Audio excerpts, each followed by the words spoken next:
grab your tissues and your magic rings for Sarah Jane's final story, The Hand of Fear.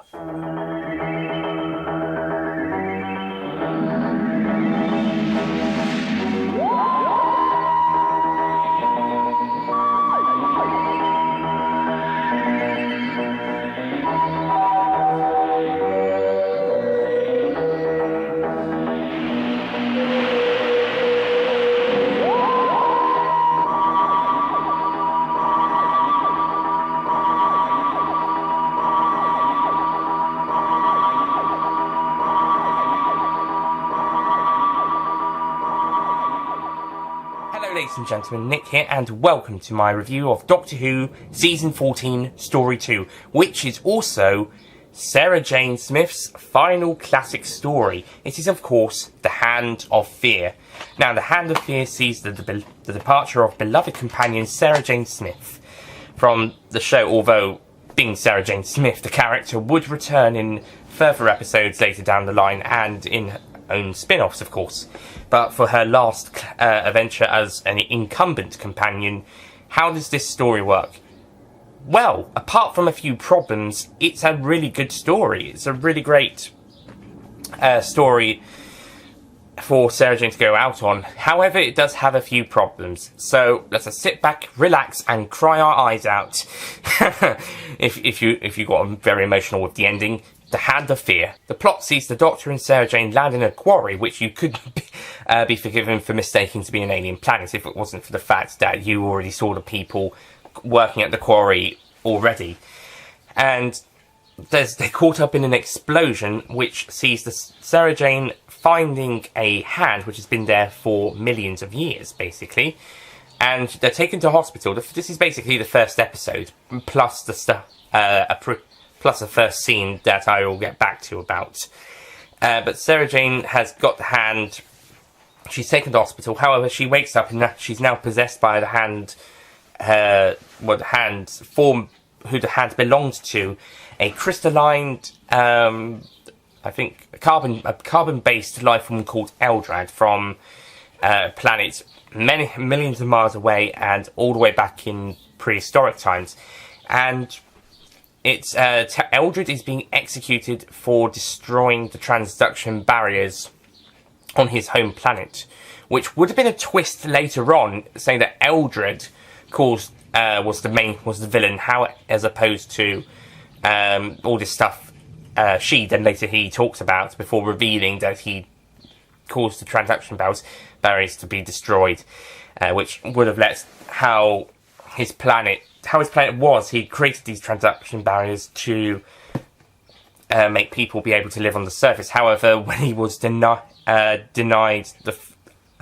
being the next ruler, he destroyed them, which of course means he betrayed his people and he was sentenced to death, and his race would no longer be able to survive, as opposed to living in a subterranean life underneath.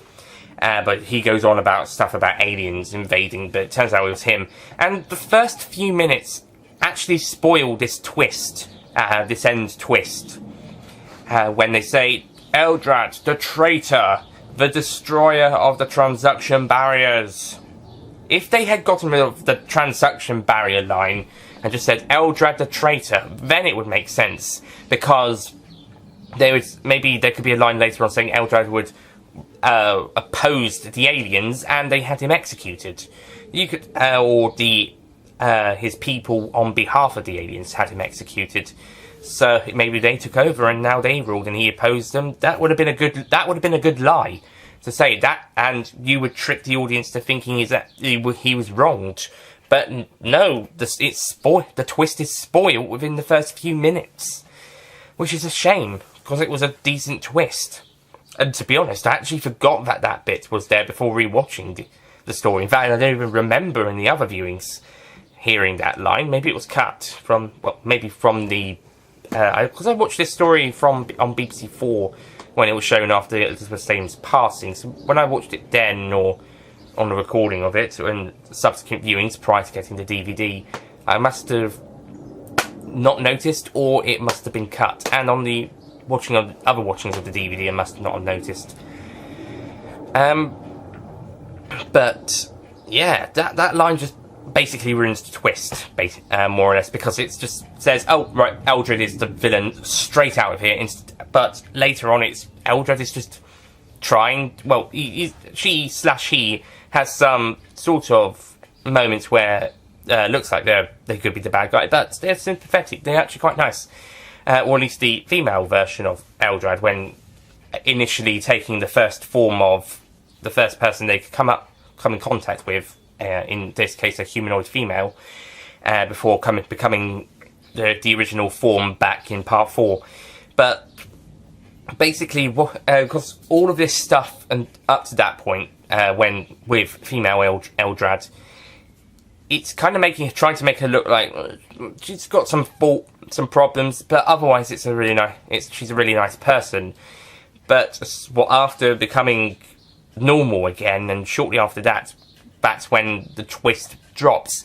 And this would have been a great twist if that opening had cut at least that transaction barriers line. I cannot stress enough, if that line had been cut, the twist would have worked more. It would have been a better twist, and it would make a bit more sense in terms of, maybe it was the aliens might have had him executed, but no. So yeah, it's not the fact it doesn't work, it's the fact that it could have worked better. Anyway, back to the plot. So basically, Sarah Jane, under Eldred's perception, at this point we're not sure whether Eldred is good or bad at the moment, apart from the fact that the transaction barrier line exists, so we kind of guess he's bad. And Sarah Jane takes it to the hand to a nuclear power station to revive the hand. The Doctor is able to wake her up, but Eldred's hand does affect the Doctor from the hospital, who tries to kill the Doctor, and another guy at the research centre, and it causes a bit of a hullabaloo there. There is this grumpy, not research centre, nuclear power station. There is this grumpy guy in charge, but he, again, is also a pretty nice guy underneath it all. Give him a few minutes, a little bit of character development, and a nice family to contact when he expects himself to die when staying on at the complex when there's a big emergency. He's actually quite a nice guy and helps out a little bit. It's just that you've got to take, again, a couple of minutes for him to kind of be a bit of not a dick, but kind of be a bit grumpy in some places. Although I do respect him for ordering the alarms and alert voices to be switched off. So respect there. And it's in part 3 where we get to meet female Eldred. And you know what, parts 1, 2 and 3, there is a little bit of back and forth between some places, especially in the nuclear complex, and there's a lot of stuff where it's just Sarah Jane walking and the Doctor and the Doctor from the hospital driving, and it looks like something a fan film would do. It looks like something I would do in one of my fan films, use as many shots as possible, except whilst my fan films don't last very long, well, apart from that 40-minute one and that hour and a half one, but besides those, they don't last that long. After those, the next longest has been about 25 to 30 minutes, I think, maybe slightly less.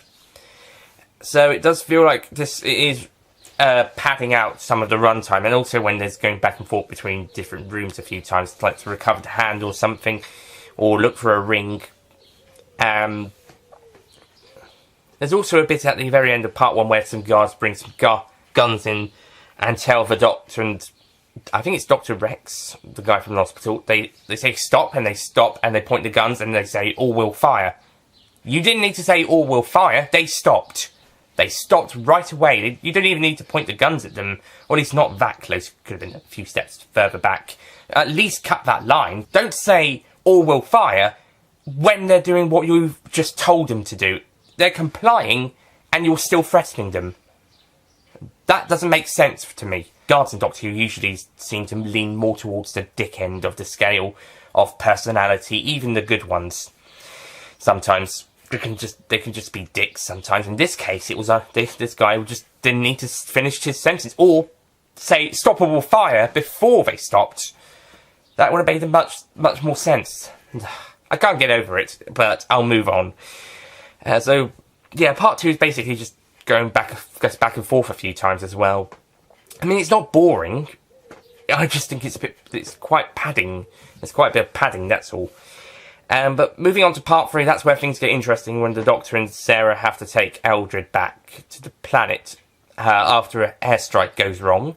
Hiding behind a jeep probably isn't going to give you much protection. As Mr. TARDIS Review says in his review, a fridge is one thing, but a jeep is another. But it turns out the strike fails, so they're okay to enter back in. And, you know, by this point, there's some really believable chemistry between the Doctor and Sarah Jane. And, you know, for Sarah Jane's last story, it's great to see some more of the greatest Doctor companion relationship in the show by this point. It just works so well, and they get along so greatly. So they have agreed to take Eldred back to her, at this point, home planet, on the condition that it's, at this point in time, not going back in time. So they do that. By the way, Eldred's got this strange telepathic beat powers where her eyes go blue and she's able to see whether the characters are telling the truth or not. And with the editing of whoever she's looking at, so in this case the Doctor, just has 2 shots of the Doctor just edited quickly with a blue light in the middle. It's a bit like the Contact from the 3 Doctors, and I wasn't that big of a fan of that version of the Contact in that story. I preferred the version in the 5 Doctors, where it's slower and calmer. And in the 3 Doctors, they just overuse this really awkward editing and some really awkward sound effects in it. Here we got something similar, but it's not quite as awkward, but it does get used quite a bit. Couldn't have worked better. There's also a bit in the TARDIS where there's some bullshit about how weapons can't be used in the TARDIS. Or, well, by the looks of it, maybe not mind weapons, using the mind or anything, but my goodness, the new series, and in fact, later classic series stories, maybe even earlier classic series stories, you know, other stories generally have proved this to be bullshit. I mean, I don't think I have a specific previous story example, but there's plenty after this story, so unless the Doctor switches this thing off, or if it's only for this inside control room, it's bullshit. Absolute bullshit. Examples of how weapons being fired in the TARDIS post the Hand of Fear. Okay, we've got if K9 uses his laser in the TARDIS, I don't think he does, but if he would then that may be an example. You got any time the Cybermen invade the TARDIS, weapons. That's Earthshock and Attack of the Cybermen, by the way. Weapons galore. There's Jack using his gun inside the TARDIS to destroy Dalek. Right after the Dalek uses its weapon, Mel's in Let's Kill Hitler shoots the TARDIS in the rotor, and there's all this gas. And I'm sure there's been quite a few other examples as well. I'm sure there must have been other uses in the new series, and probably some other classic story ones. I wouldn't be surprised if the Master had used his weapon in the TARDIS if he felt he needed to in the Jon Pertwee stories. If he felt he needed to use it, I wouldn't be surprised. And also, his TARDIS doesn't have the same effect, as he threatens to kill Joe Grant in Colony in Space, and Adric has Adric trapped in Castrovalva. I wouldn't be surprised if he intended to kill him when he was finished. There's no use of weapons inside the TARDIS. Bullshit. Unless it's only mind weapons and physical weapons like laser guns, or bullet guns in the case of Let's Kill Hitler, or other gadgetries. I do not apply to this rule. But if it's all weapons, then it's completely bullshit. And then we get to part 4. Eldred is poisoned by this thing at the very end of part 3. And then there's just about 10 minutes or so of looking around, talking, exposition, walking around trying to get Eldred to the regeneration chamber, because carbon life forms can regenerate. And during this time, it keeps cutting back between this guy watching a screen, which is revealed to be Runcorn, played by Roy Skelton, by the way, who is just watching the screen, and this computer voice is saying, "Intruders detected," and goes on to say, "Carbon life forms detected." I mean, if it happened, 3 or 4 times, wouldn't be so bad, but it keeps cutting back and forth every other couple of minutes. If it happened like every 3 to 5 minutes, actually, I think it does do that, every 5 minutes, or every 4 or 5, 6 minutes, then it may have been better, but it does it every time a scene comes to an end, or is about to start. It just feels like a gap filler in some cases during a scene, like when they're about to regenerate Eldred. I don't know, it's getting a bit annoying, just cutting back and forth between this guy watching the screen. There is some camera shots that do make it try to build up who it is, start to make you question, but and then it goes back to a previous further back angle. So say one angle is slowly creeping round the side. It's letting you to start wondering what it's going to look like. Next bit, back at the back, over the shoulder. It's getting a bit repetitive and dull by this point, and to be honest, that is basically the first half of part 4 in a nutshell. After the poisoning ended, the cliffhanger and the poisoning, it starts to become very repetitive as it's going along till the regeneration chamber. Then we get to the regeneration chamber. Whilst I did like, what was her name, Judith Ellis or Judith Wells? Is she Judith Paris, who was a great Eldrad female incarnation. Then you got the original version. He's this time played by Stephen Thorne, who is an actor I really like in the show. However, whilst he does a good performance this time round, the character starts to fall flat around this point, as Eldred is now basically a typical villain as opposed to something a bit more sympathetical, and maybe even not really a villain so much. But turns out that this guy, it's full-on villain. Now, like I said, the twist would have worked better if that line about Eldrad damaging the transaction barriers had been cut or not included overall. But anyway, Runcorn then finally reveals himself, and then Eldred quickly finds him. Turns out he's dead, and it was all recorded message. And another recorded message later informs Eldred that the race bank was also destroyed, again, as I mentioned earlier, because they didn't want to live as a suburban life form once the winds kept coming down. The Doctor and Sarah Jane then just manage to trip over Eldrad as he goes down a cataclysm into an abyss. Yeah, fall into an abyss, so that they crossed over a little bit earlier as part of their journey, and they trip Eldred over. Seriously? Don't even think he's dead. They just get rid of him. It's a pretty weak ending. This 4th episode, despite being taking place on another planet, and feels a bit of a dull and lackluster ending. Besides the final scene, and yeah, it wraps up the story really weak. And production values are starting to show that. I mean, there are some good bits, but other bits are showing that they're not that great. And also, when Eldred tripped over the scarf, I think that could have been edited a little bit better. You could have actually had a shot of Eldred falling over the side before you saw him flapping his arms and legs around in the abyss. It just cut a bit early and it looked a bit awkward. And yeah, now that seems to be a thing with this episode. There seems to be some awkward cuts every now and again.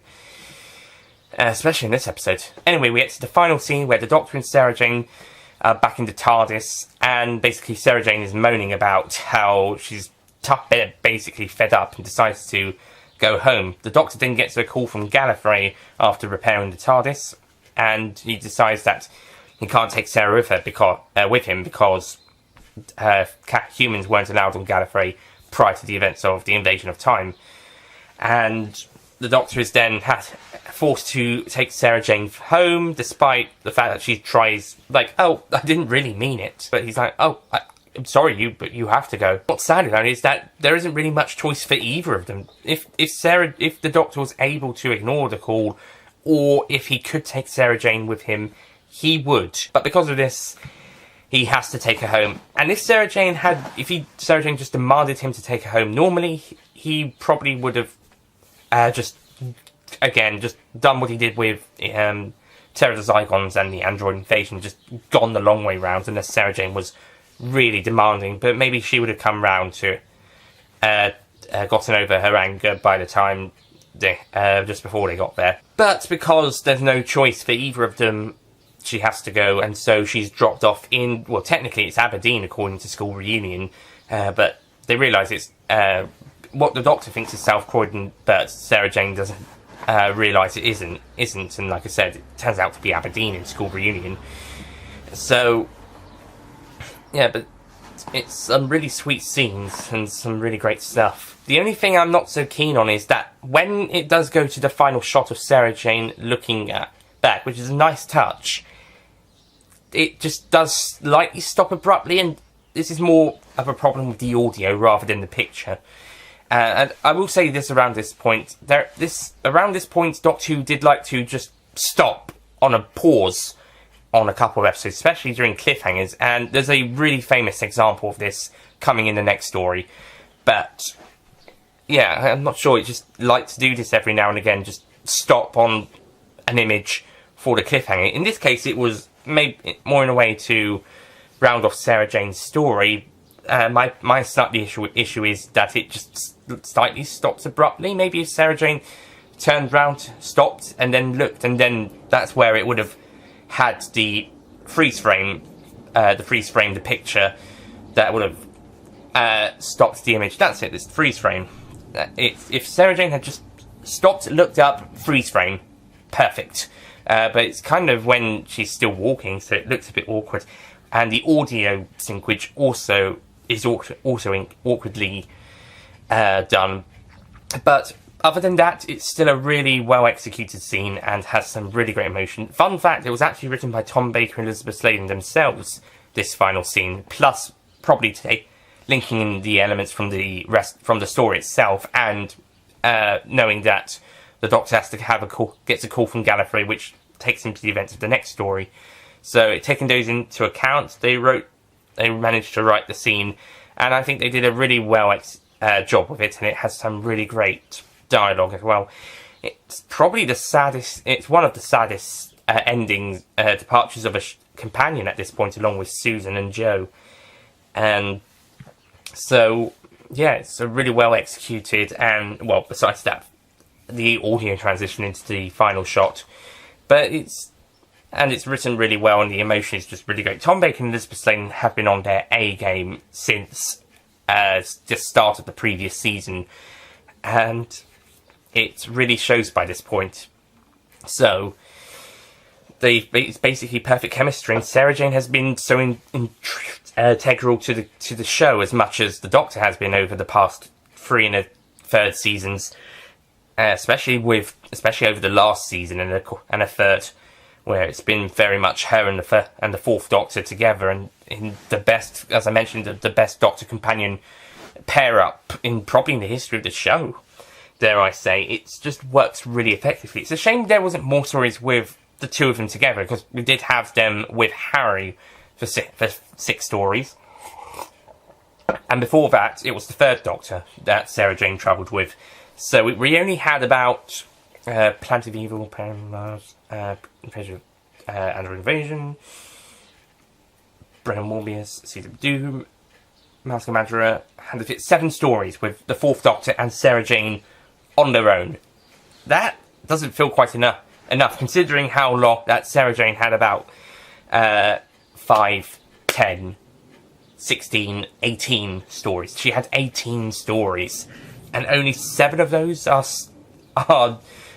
deliver those moments of that chemistry I'm talking about. I mean, there is some of that chemistry in the season 12 stories as well, but I just really like it when they're together more often. But despite that, the ending that they provide for the character, for now at least, is proven to be a really brilliant one, and I don't think Tom Baker and Elizabeth Sladen could have handled it any better.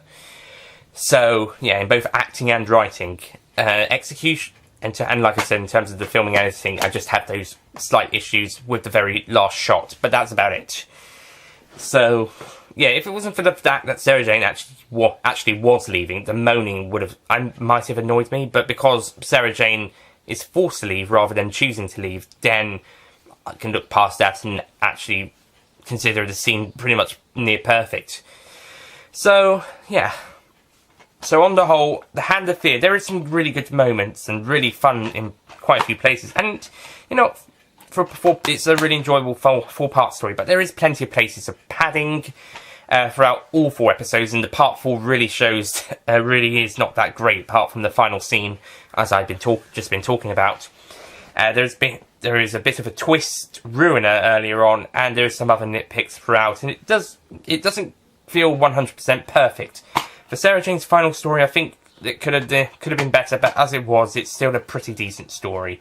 So I'm going to give The Hand of Fear 8 out of 10.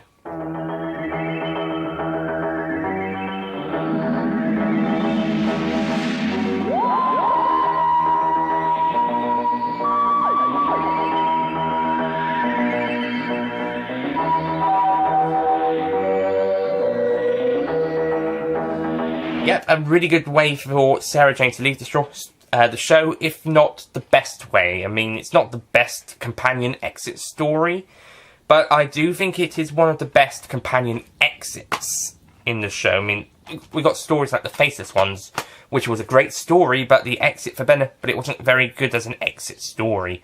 As Ben and Polly, the characters exiting that one, were missing for most of it. So, yeah, considering they had their contracts cut down, makes it even, otherwise they would have been in evil with the Daleks as well. That makes it even worse. But then you get stories like The Green Death, The Dalek Invasion of Earth, The Chase, where it's really great stories and they're really great exits. Or you'll have a pretty weak story like The Savages. I wasn't so worried about that one. And that one proved to be a pretty decent exit for Stephen. And going back to a great story but weak exits, Dodo and the War Machines, that time that one was contract up and didn't renew it for the rest of the season. The rest of the story. So yeah, so we got a good story, but I think the exit is really great, and that's the highlight of the story. But there are some other fun, enjoyable moments to go out and for the story to have. It has some great stuff. Some really great performances, especially from the main 2 leads, plus the villain. I should say villains for the 2 Eldrads. I do prefer Judith Paris's performance, especially as that, again, it tricks you into thinking maybe Eldra's not really a villain. Maybe he's just been betrayed and you've got to have some help, and once he's out the way, they don't need to worry about it anymore. And all of this regeneration stuff, that was all of the stuff causing the problem, that's all. But then the twist happens, and like I said, it would have worked better if it wasn't for that line earlier on that pretty much ruins it, and also for the fact that the writing does make him look like a very generic villain. But Stephen Forman still does a great job. I mean, it's probably my least favourite of his performances, as he previously did Azal and Omega, the first Omega. I think both of those were slightly better. I loved his Omega performance. But this one, he still does a good job. I don't think he does any more performances. I might have to check that. But certainly he does a really great job here. It's just that what he gets isn't that great. So, anyway, so that's The Hand of Fear. That was a great way for Sarah Jane to leave the show. Of course, Sarah Jane would not be gone forever, unlike some other companions. She would be back in the Doctor Who spin-off K9 and Company, A Girl's Best Friend, although a series didn't actually get made in production. She'd be back for the 5 Doctors, teaming up with the 3rd Doctor again, and then she'd be back for Dimensions in Time, again with the 3rd Doctor, and then she'd be back properly in School Reunion, and this time with the 10th Doctor, and she gets to hang out with him, and the whole story of that one is basically when an old companion comes back into the Doctor's life, and that's handled really well. And then we get the Sarah Jane Adventures, where she's basically the main star, and that's where I think she really shines. The new series and the Sarah Jane Adventures. I mean, I do love the dynamic between her and the 4th Doctor, but I think Sarah Jane is at her best from School Reunion onwards as a character, and also making final appearances in the show in Journey's End and The End of Time, before having, as well as having 5 great seasons of the Sarah Jane Adventures. Elizabeth Sladen, you will be missed. We love you. We will always remember you. Goodbye, Sarah Jane Smith. You were amazing. Next time, another classic Doctor Who classic story. And if you disclude Mission to the Unknown, this is the next story is technically the first companion light story of the entire show. The Deadly Assassin, which also sees the return of the Master. And we're going to be seeing a new side to Gallifrey, and the side that everybody remembers and is a bit pretty divided on. I'll see you guys next time. Goodbye. Doing those final couple minutes talking about Sarah Jane, that was pretty heavy.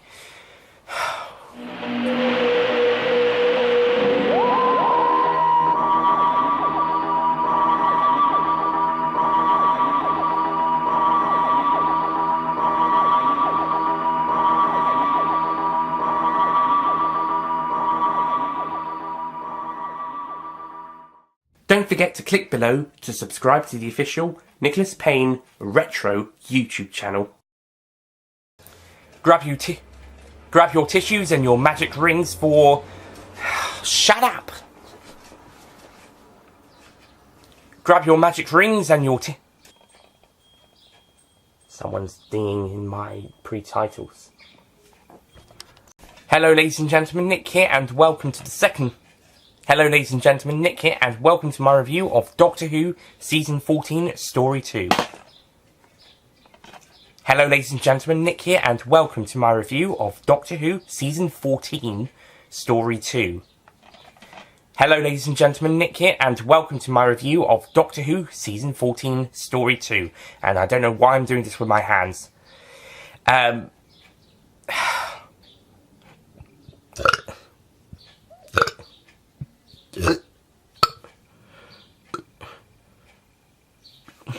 soon as I stop burping.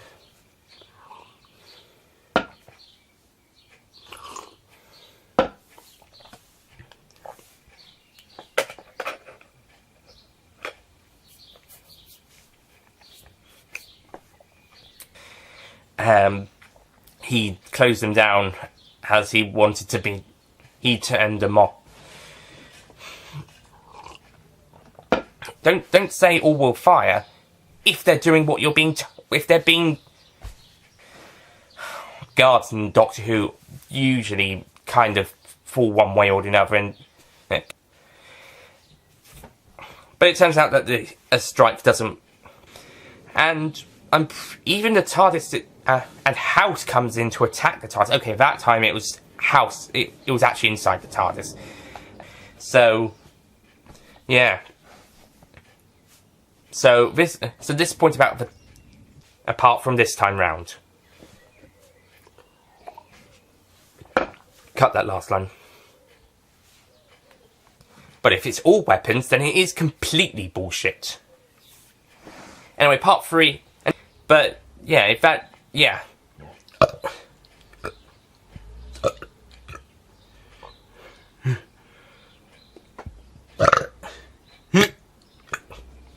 What fucking burping? Anyway, the final scene, I would like to say is perfect. It's anyway, we got so when the doctor actually is like, "Oh, I'm gonna have to take you home," it's like, "Oh, I didn't really mean it." That is actually quite sad, but because of this, and but you know, Sarah Jane. But then again.